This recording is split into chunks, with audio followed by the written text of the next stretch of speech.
Bonjour, aujourd'hui je vais vous présenter une vidéo qui vous permettra de lier plusieurs bases. Alors dans mon cas en fait je me suis pas trop embêté, c'est que je vais créer en fait une base avec ma partie de collectionner ici. On verra du coup les éléments ici. Et à partir de là, il ira me rechercher dans une base en fait SharePoint que j'ai créée, qui est là, voilà, avec des fruits, des références, enfin ainsi de suite, des éléments, et me les remontera dans cette partie-là. Et ensuite, par rapport à quand je cliquerai sur l'un ou sur l'autre, eh bien, automatiquement, il me donnera le producteur en face. Donc, pour vous présenter ça, donc on va prendre banane par exemple, et quand je fais collectionner, automatiquement, donc il est dans ma liste ici.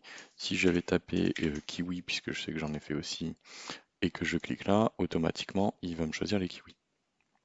À partir de là, j'ai la possibilité, en cliquant sur l'un, bah, de voir que c'est KiwiXprod ou alors que c'est The Skiwi. Voilà. Euh, Ça me permet de lier ma base et ce qui fait que du coup, par rapport à une collection donnée à un endroit type, je peux aller récupérer des informations dans une base SharePoint, donc qui se base sur cette colonne titre, et ensuite il va me ramener les informations que je lui ai demandé, c'est-à-dire dans mon cas le producteur. Voilà. Donc c'est assez basique, mais je vais vous présenter ceci et on va mettre ça en place. Donc pour ce faire, en fait, dans un petit écran, on va déjà créer une entrée de texte. Voilà, on va la mettre ici et on va dire que, hop là, contrôler. Ça, je le fais tout le temps parce que ça permet en fait juste d'avoir un texte qui disparaît au moment où on écrit. D'accord? Donc ça c'est bon. Et à partir de là, on va créer deux boutons. Hop là, un qu'on va mettre juste à la suite et un qu'on mettra en dessous. Donc le premier, on va l'appeler collectionner. Et le deuxième, on va l'appeler clear, juste pour vider la base derrière. D'accord?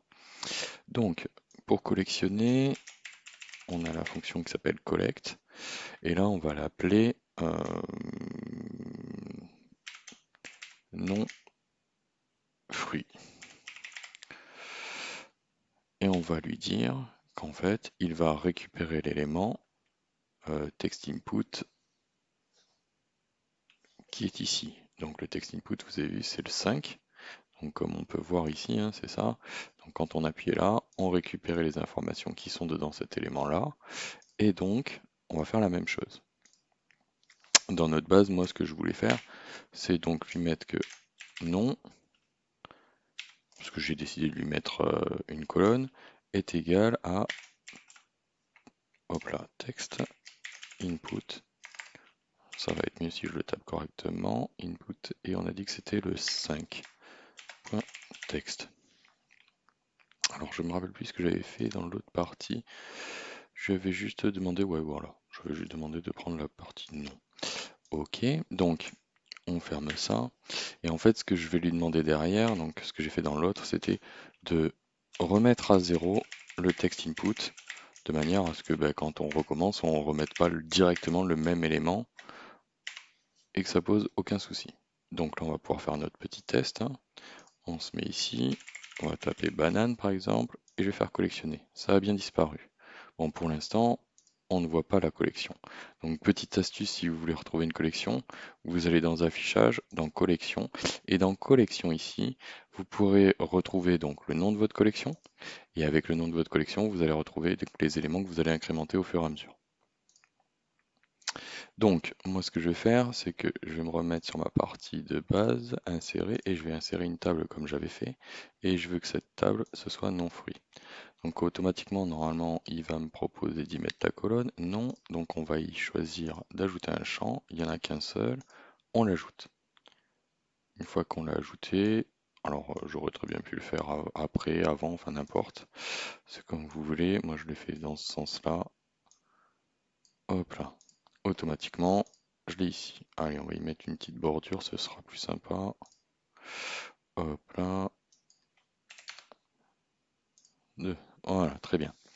Donc une fois que j'ai fait ça, si je continue, hop là, et que je tape dis oui par exemple et que je collectionne, automatiquement il sera mis en dessous et ainsi de suite. Donc si je mets pomme, voilà.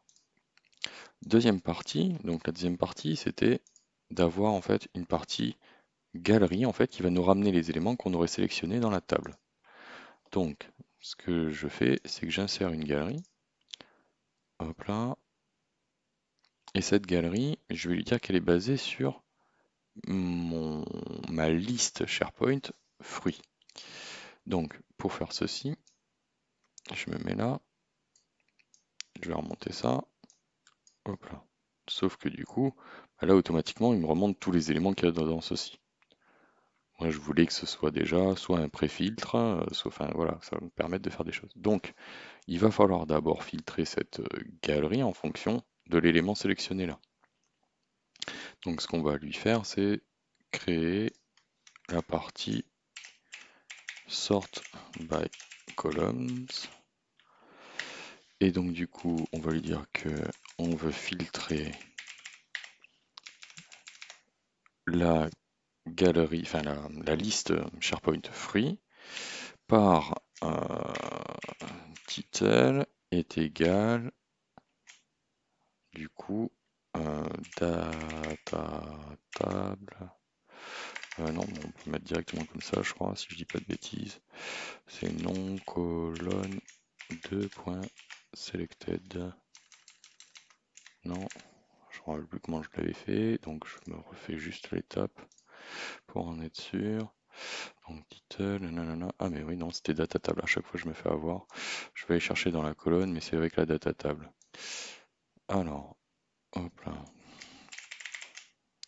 Data table, et du coup, moi, c'est la 3.selected. Voilà. On peut à partir de là fermer notre filter. Et maintenant, on est dans la partie, donc on peut choisir par quoi on veut filtrer, si c'est par le nom ou si c'est par autre chose. Donc là, moi, dans mon cas, je vais faire par le nom en fait dans ma galerie, dans ma liste SharePoint, et je vais lui dire en ascending, et je ferme. Hop là, je vais juste faire un autre truc, je vais mettre ça comme ceci. Il me dit qu'il y a une erreur, il y a quelque chose qui lui plaît pas. Title, pourquoi ça me fait ça? Ah, parce que oui, d'accord, il a voulu que je lui dise en français. Des fois, on s'y perd entre le français et l'anglais. Titre est égal data table 3 selected. Pourtant, ça devrait être bon. Et là, ah bah oui. Donc ça, c'est pareil. Les data tables, en fait, il faut souvent dire la colonne derrière. Donc, ce que j'ai oublié de faire, c'est que là, j'ai oublié de lui dire que c'était par rapport à nom. Donc forcément, ça n'arrivait pas à faire la jonction avec titre. Donc là, on voit bien que nos éléments bananes sont bien remontés. C'est-à-dire que là, directement, si je clique là ou si je clique là, automatiquement, il va me remonter les informations qui sont dans ma liste SharePoint. Et effectivement, j'ai bien de la banane, j'ai bien qu'un seul élément pomme, et voilà. Ok. Donc là, on a monté une petite partie, on n'est pas mécontent du job, ça nous permet d'avoir nos informations. Et là maintenant, moi ce que je vous invite à faire, c'est d'ajouter donc une étiquette texte, toute basique, voilà. Alors ici, je laisse ça là, et là par contre en texte, on va dire que c'est, hop là, le producteur. On va y rajouter deux points, espace, et après si vous voulez ajouter des données derrière, du texte, vous pouvez le faire en fait en faisant directement, alors je fais deux sauts de ligne, je fais exprès parce qu'après ce sera plus joli en présentation. Il faut rajouter la commande et. La commande et vous permettra en fait d'ajouter la possibilité de rajouter une formule derrière.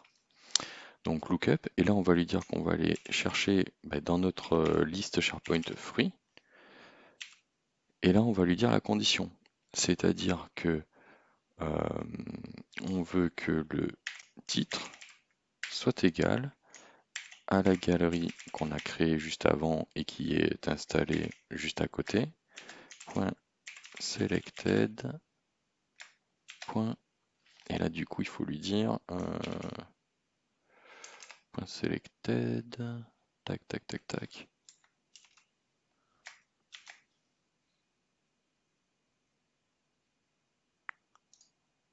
Point, non, Si je dis pas de bêtises, ça doit être ça. Ah non, c'est titre. Bon, on va voir. Hop là. On sent. Ça doit marcher aussi. Et après, dans la fonction lookup, on a la partie donc au début où on met la source, comme vous pouvez le voir en haut, la condition, le résultat.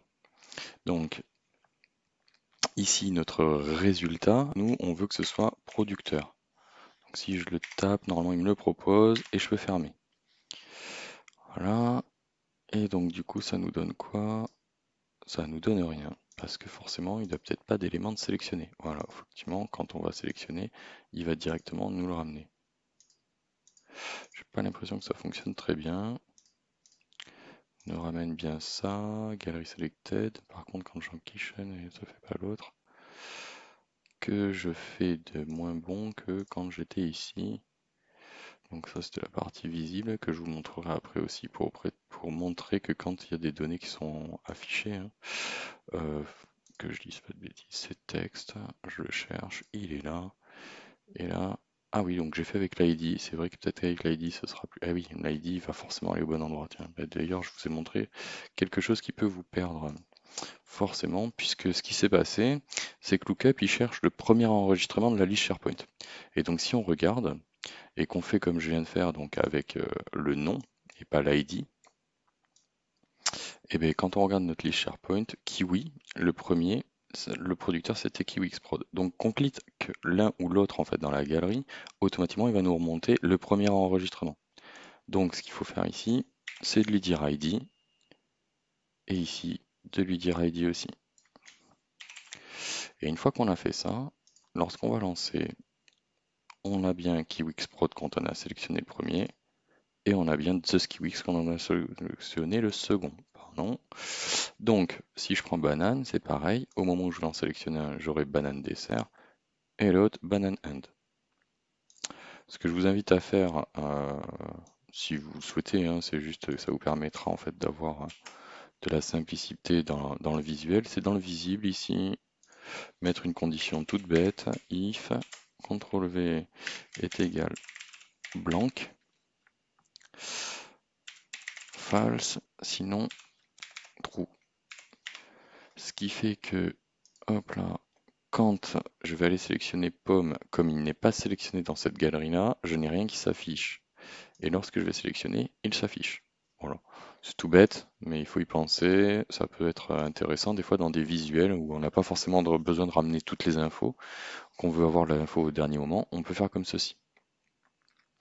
Après, j'avais aussi rajouté, donc ça je vous avais peut-être présenté aussi dans une autre vidéo, la possibilité en fait de filtrer vos données qui sont dans la galerie. Donc là en fait, on pourrait entrer une référence ou une origine et automatiquement il nous ramènerait les informations. D'accord? Donc pour ça en fait je vais utiliser le Start With parce que Start With c'est pas mal, c'est qu'il permet en fait d'aller rechercher directement de la donnée à un endroit spécifique. Et de faire par rapport au commencement, un endroit que vous auriez tapé, un début de texte, enfin voilà, et ça peut être intéressant dans certains cas. Donc là, on va faire ça, hop là, et donc je vais enlever l'entrée de texte, et là je vais dire que je veux chercher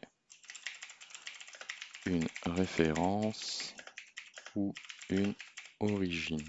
Ok, entrée. Donc, ah,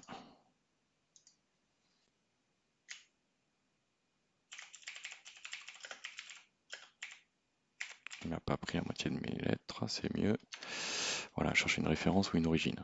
Maintenant, ce qu'on va faire, c'est qu'ici, on va lui rajouter cette fonction-là dans le filter en fait qu'on avait de base, où du coup on va utiliser start with. Voilà. Donc n'oubliez pas à les fermer parce que sinon ça peut poser des problèmes. Et en fait ce qu'on veut faire, c'est on va lui dire d'aller rechercher dans une colonne. Donc là on va prendre référence, hop là, et basé sur le text input qu'on vient de créer, qui s'appelle du coup text input 6.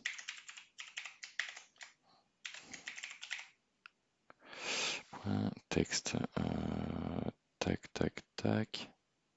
Ah oui, c'est ma fonction qui est pas bon. Start. starts with, voilà. Donc là, du coup, si on cherchait une référence, donc je ne veux pas faire de bêtises, références, je les avais nommées comme ça, donc voilà.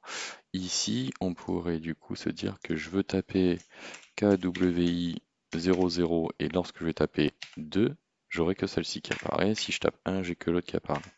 Donc c'est plutôt intéressant. Imaginons qu'on ait beaucoup de références. Vous pourriez déjà faire un préfiltre juste en tapant quelques lettres. Voilà, mais on peut aussi se dire, bah, je voudrais aussi y mettre l'origine. Alors je vous invite à faire ça parce que ça peut être pratique, ça peut faire copier-coller, c'est toujours pratique. Et là en fait on aura juste à changer en fait la référence. Et on va lui dire qu'on veut origine. Ok? Donc maintenant, lorsque je vais être là-dedans, en fait ce text input il va me permettre autant de filtrer par la référence que par l'origine. C'est-à-dire que du coup si je tape France, c'est ça. Ah, attendez, un petit souci. L'origine, pourtant, ça devrait être bon. Origine, yes. Peut-être que je n'avais pas de Messi, pourtant. Ah, petit bug. Faudra que je regarde ce que j'ai fait.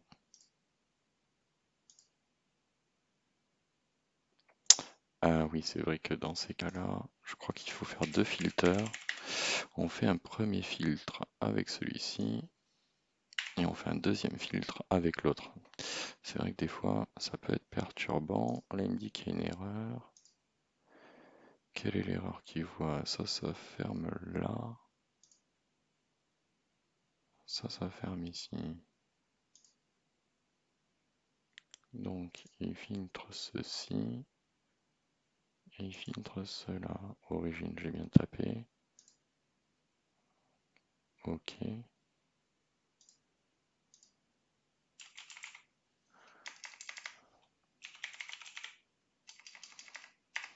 Ah, j'ai plus un seul élément. Qu'est-ce qui se passe? On va recommencer. Peut-être que j'ai fait une erreur. Ah ouh. J'ai même peut-être fait planter complètement Power Apps.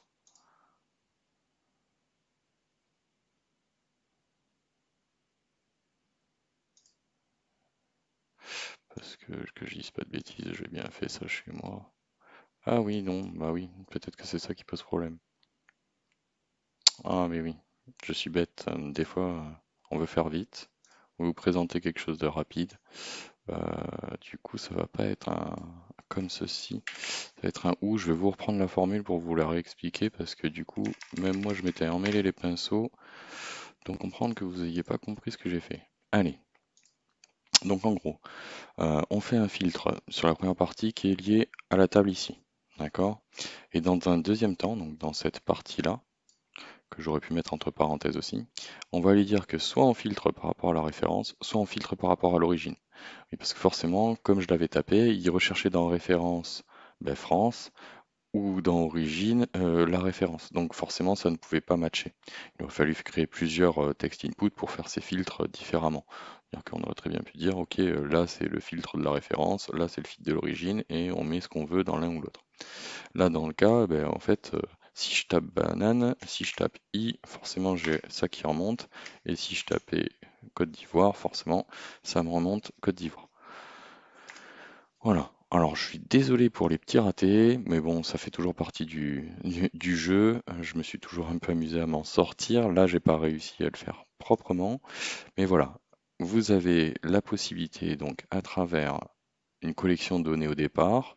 Donc là, moi, je l'ai fait avec une collection qu'on a implémentée, mais on aurait très bien pu partir sur un principe où on aurait eu une liste, comme par exemple ici, dans mon SharePoint, j'en avais créé une.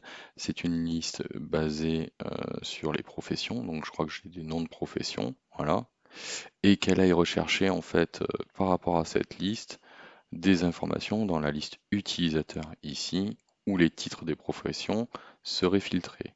Donc quand on arrive ici sur ma liste utilisateur, ici on doit avoir profession, voilà, on aurait pu filtrer ces professions-là par rapport à la liste de base ici.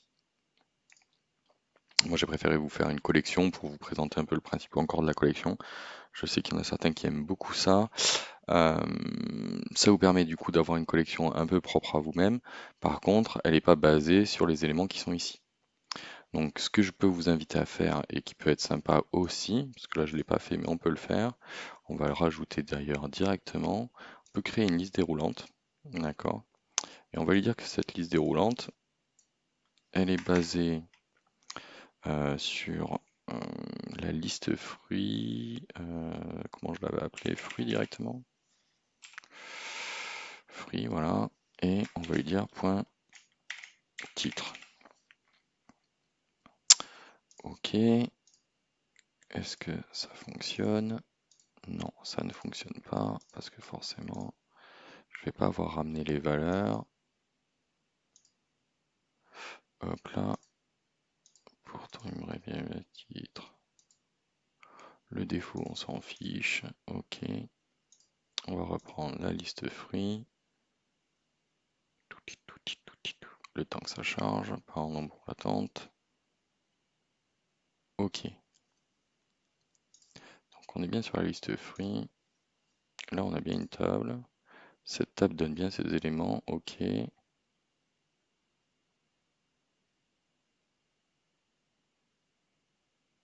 Ok, mais il ne me les affiche pas.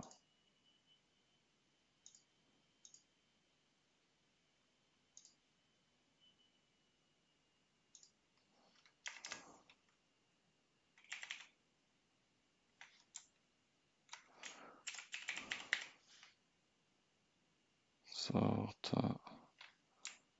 Tac, tac, tac.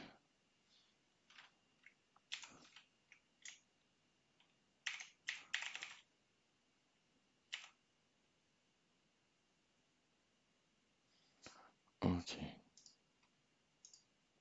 Donc là, il me sort tous les éléments. Bon, par contre, c'est moche puisque du coup, j'ai plusieurs fois banane, plusieurs fois kiwi, plusieurs fois poire et plusieurs fois pomme. Euh, on va